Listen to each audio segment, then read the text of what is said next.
it's beautiful. Being an artist itself, they look at artists as something all glamorous all the time, but they don't know what's happening behind the cam. Who you are as an artist, who you are.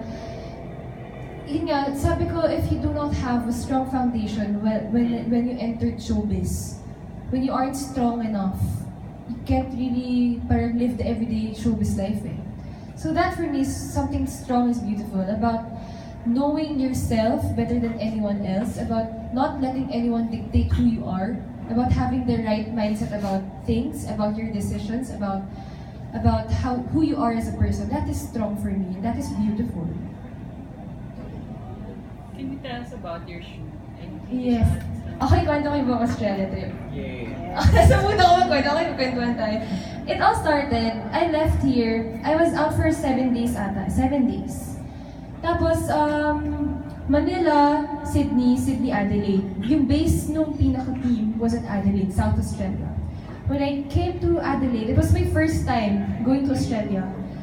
Wala pa akong Australian visa noon. First time talaga.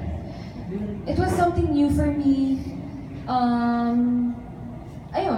Adelaide, it's a small town in South Australia. It's very peaceful. Parang siyang peaceful na BGC.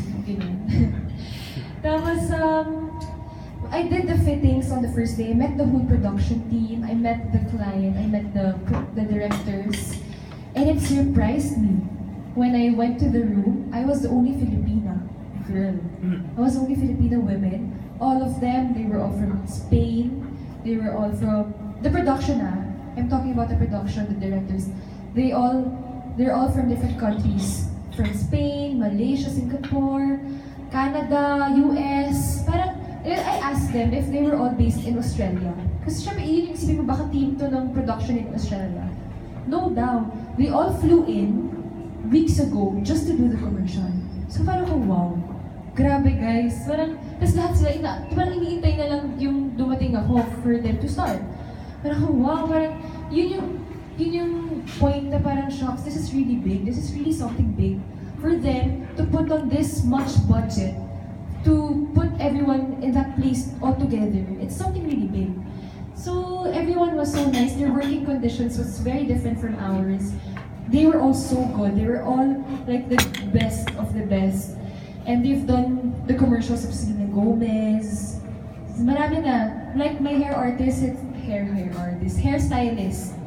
Si Ken Arthur. He was the one who styled Selena Gomez hair dun sa commercial. Yung kila Ellie Goulding for their campaigns in Pantene. So parang, grabe, hinawakan nila yung buhok ko sa thank you, nataplisan ako.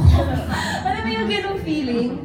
And, ayun, so Adelaide, I had the day off din sa Adelaide, so nakapag-ikot ako. And I love traveling. So for me, it's all adventure. It's all something new. Something to look forward to. It's purely not work for me. And then after that, we went to Wayala. Actually, pwede ka mag-plane from Adelaide to Wayala, but it just so happened na kinailangan namin mag-land trip. So enjoy, land trip kami. First time ko nakapag-freeway sa Australia. Alam mo yung long drive, seeing the provinces of Australia. And when we went to Wayala, nag-drive naman ulit kami going to Mount Ive. Mount Ive is where the desert is. It's somewhere in South Australia, yung tipong red sand, yung paligid mo. Parang yung feels mo parang kang nag-desert safari. Tapos naka-van kami, alam yung tipong pagtingin mo doon, bigla lang may tatalo na kangaroo dyan, nakawala. Parang pagkadaan mo, may lizard, yung sobrang desert feels. The first time ko makita ng kangaroo sa buhay ko. Ganon. And, they're like the wild kangaroos, Ganon. And walang signal sa place. No, totally isolated from the city. So, doon ko na-feel na parang ang ganda ng place and hindi mo siya pupuntahan kung wala kang business doon. So I felt very lucky to be there. Finally, when we arrived, there were all cottages lang, small rooms, parang province, totally para kang magka-camping. Ganon level.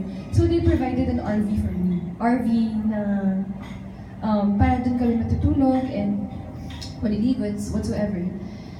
It was also my first time staying in an RV. So dami kong first time. First time kong maka-experience ng overnight sa RV, and it felt good. Ganun pa na mag-camping ng mga sosyal. Nakakatawa. Kasi, it felt so, parang, ang sarap sa feeling na you're getting all the experience for work. But it's not work for me. It's something very, parang adventurous kasi ako It's an adventure for me. Tapos, the next day, kami, rehearsal for the shoot. So they let me drive the Mustang, the classic Mustang. And wow, one of the classic cars all time, di ba? Dami pong nangangarap makapag-drive ng Mustang. So I was very lucky to drive a Mustang. And actually, nagte-drive naman ako, pero hindi ako EDSA levels drive. Maano lang, kabilang bahay, drive lang. ganun drive lang. But I drive. So, syempre wala namang obstacle course sa desert bilang free space lang siya. So, talagang grabe pinapag-100 nila ako. Ganon talaga. Ako yung nagda-drive sa commercial. May double, yes, meron. May stunt driver, but they let me try to drive it talagang super fast. So, sobrang fun ng whole experience. We had 2 units for the shoot. The first main unit is dun sila sa desert.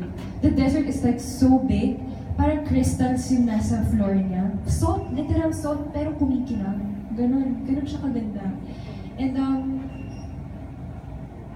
second unit is, nagtayo sila dun sa base ng Mount Ive, ng parang basin, yung shots na nilalagyan ako sa hair. Dude, lahat ginawa sa desert. And working with the best directors of Australia, my stylist there was Elise Goodman. Sorry, ano yung name? Basta, she's someone from Hollywood. Elise, her first name is Elise. And she worked with Hugh Jackman, getting that experience, getting to hear their stories of who they are as a stylist, as a director, really gives me the goosebumps of the fact that I am working with them. Parang, wow, di ba? Ayun, so the whole trip was very spontaneous and very fun. It was very fun. And eventually, when we got back, ayun na, nag-Sydney na ako. That was personal na 2 days, yun. And yun na, it was a very fun experience. So, parang, to sum it all up, it was a once-in-a-lifetime experience that I would never forget. And it's something big. So, actually, yung commercial, nung na-launch siya noong April 2, doon ko lang din siya napanood. I had no idea kung ano yung magiging kalabasan, kung ano yung tsura ko doon, kung pantay ba yung kilay ko, whatever. Wala, hindi ko talaga alam. So, nagbulaga lang sa akin, yun na. Yun, so it felt like, wow, ito na yun. Finally, it's coming out. And the fact that it's gonna be shown all over Asia, plus Australia, it's something, di ba? Ayun. Yes. Thank you.